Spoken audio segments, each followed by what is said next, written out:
Ego. Como eu me relaciono com essa palavra? O que eu sinto quando eu escuto, falo, penso em ego?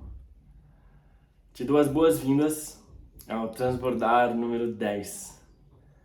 E me vem uma memória de quando eu tinha 18 anos e eu tive a bênção de cruzar com um professor, mestre, que me iniciou em muitas provocações e reflexões.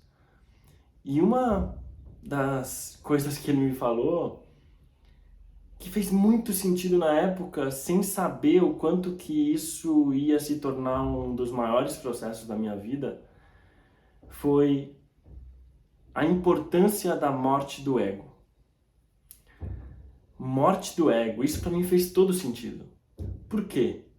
Porque eu já tinha tido algum contato com o hinduísmo, o cristianismo, o budismo e, eu preciso me reunir com o todo, eu preciso voltar a ser um só com Deus, né? Então, se eu venho do todo e eu me separei como indivíduo e agora o caminho é voltar para o todo, e essa é a raiz, a armadilha do sofrimento humano, do vazio existencial, das guerras internas pessoais, sociais, planetárias. Se essa é a grande ilusão, então faz todo sentido matar o ego. Só que na época, o ego para mim era o eu indivíduo. Porque eu preciso acabar com a separação. Aí vai acabar a ilusão. E aí isso se tornou uma missão muito forte, assim, tipo, matar o meu ego, matar o meu ego. Se o ego sou eu, então eu tava tentando me matar? Olha que louco. Quando alguém me fazia um elogio, eu negava. Imagina, eu não existo? Eu tô matando meu ego? Não faz sentido você me reconhecer como indivíduo. Eu sou todo, eu sou uma coisa só com tudo. Se alguém me fazia uma crítica, isso também não me tocava. Porque, poxa, você está se relacionando com uma projeção da sua cabeça. Eu não existo. Não tem crítica que faça sentido. E eu comecei a, sem perceber, criar uma máscara da qual ela me protegeria de ser visto como um indivíduo, para que eu pudesse, por insistência e repetição, sentir que eu era uma coisa só com o todo e que eu tinha me dissolvido no cosmos. Grande ilusão que eu vivi. Grande ilusão com grandes cicatrizes, com muita dor, feridas muito profundas. Não pela frase que me foi dita da morte do ego, mas pela minha interpretação dessa frase, dessas palavras, desses conceitos na época. Porque eu comecei a me ferir, eu comecei a me negar, a me anular, comecei a falar assim, cara, não existe função pro eu, isso é uma ilusão, o sistema tá todo baseado na ilusão, oh meu Deus, agora como que eu vou acessar a verdade da vida?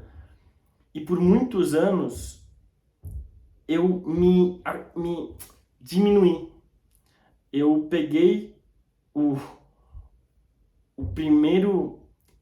primeira pessoa do singular e eu deletei do meu vocabulário. Eu não. Só que o que você reprime se reforça. O que é excluído é reforçado no sistema. Então, quanto mais eu queria ficar sem ego, mais o ego se fortalecia, só que por outra via, por outra embalagem, querendo falar uma linguagem diferente, mas o ego tava lá. E aí teve uma hora que eu percebi, cara, tipo, como que eu vou matar o ego se o ego é intrínseco à existência humana? Sem ego, eu não existo. Então eu vou querer negar minha existência? Não, mas eu tô aqui. Tem algo para ser feito. Tem algo para ser. Tem uma vida para usufruir.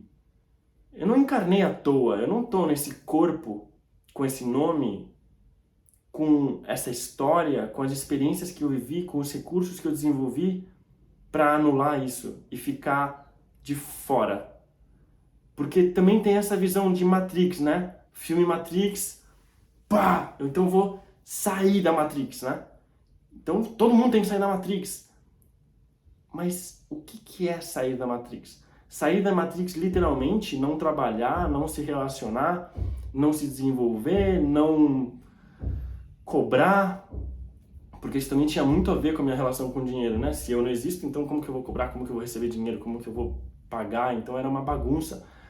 E essa coisa de sair da Matrix, pra mim era tipo, uau, então eu vou ficar de fora do jogo, eu tenho que sair do sistema, porque o sistema tá errado, então eu preciso sair do sistema. Faz sentido até o raciocínio. E fez sentido por muitos anos. Mas quando eu percebi que o sistema está dentro de mim e eu sou o sistema, e o dentro e o fora começaram a se misturar, e o ego começou a se misturar com o meu corpo e perceber que se não fosse o ego eu não tinha como pensar, eu não tinha como me expressar, eu não tinha existência.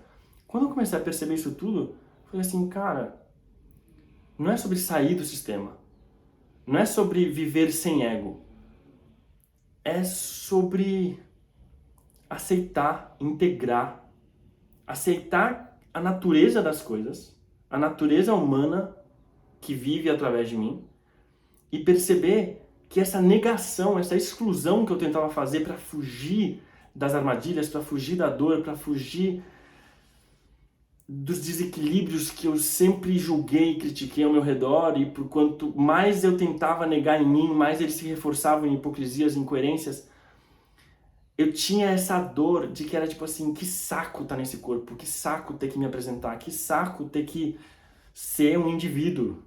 Era uma impaciência, era um tipo, cara, se eu sou o todo, então, porra, eu quero estar no todo, eu quero estar onipresente, onisciente, eu quero ser a natureza, e numa ilusão, numa fantasia, num idealismo completamente desconectado da realidade aparente, querendo só estar na realidade absoluta.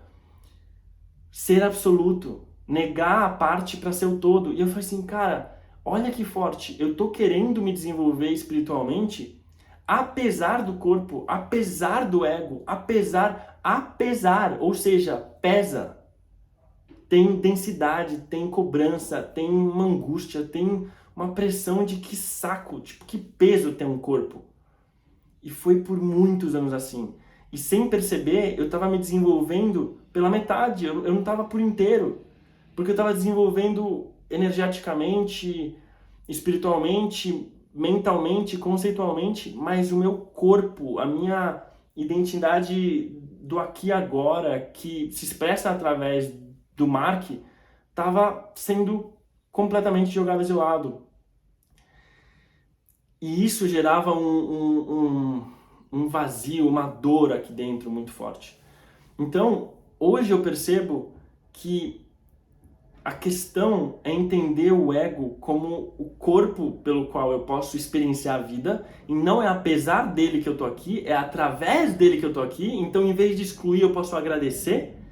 Em vez de negar e falar que eu não existo e que tudo é uma ilusão, eu posso falar assim, existem muitas dimensões e que delícia poder viver uma dessas dimensões físicas, materiais, através dessa natureza, desse planeta, do toque, dos sentidos, da troca desse corpo aqui, que é único, que é singular. E as duas coisas convivem, existe o todo e existe a parte. E é sustentar essas polaridades, é sustentar esse aspecto multidimensional da vida, em que não é uma coisa só absoluta, mas são várias ao mesmo tempo. Uau, nossa, então eu posso só me jogar na vida e experienciar todas essas dimensões sem ficar cortando uma ou outra, sem hierarquizar, sem colocar algo como superior ou inferior. Ah, o espírito, a alma é mais importante que o corpo. Não, beleza. Então eu vou através do ego viver a vida. E aí, cara, eu me coloquei no jogo, eu me coloquei no sistema, eu me coloquei, mas sem pertencer a ele, porque eu percebo que o ego não precisa estar no controle no sentido de estar no volante do carro. E eu percebia que sim, quando eu não tinha uma maturidade, eu ficava inconsciente, eram os instintos, os impulsos inconscientes do ego que me guiavam. E essa que é a questão da morte do ego. Não é a morte do ego, da existência dele, mas é a morte dele inconscientemente no comando. É dissolver a ilusão, não de que ele existe, mas a ilusão de que ele que manda, de que eu sou ele. E aí, quando eu percebo que eu não sou esse ego, eu sou uma consciência que vai para além dele, a consciência está no volante, mas o ego é o carro, o ego é o veículo. Se eu não tiver veículo, essa consciência não tem como se expressar aqui agora. Então, sem ego, não tem aqui agora. Porque eu tô lá na nuvem, vivendo uma ilusão, vivendo numa fantasia na qual eu queria não ter o problema de lidar. Quando, na verdade, é uma bênção, é uma delícia, é incrível sentir o corpo, é incrível sentir, é incrível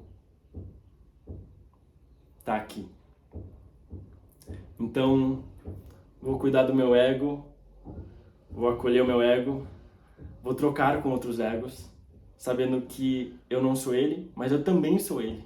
E ele é só uma parte do meu todo, assim como este meu todo também é uma parte de outro todo, e por aí vai, parte todo, micro, macro, em expansão.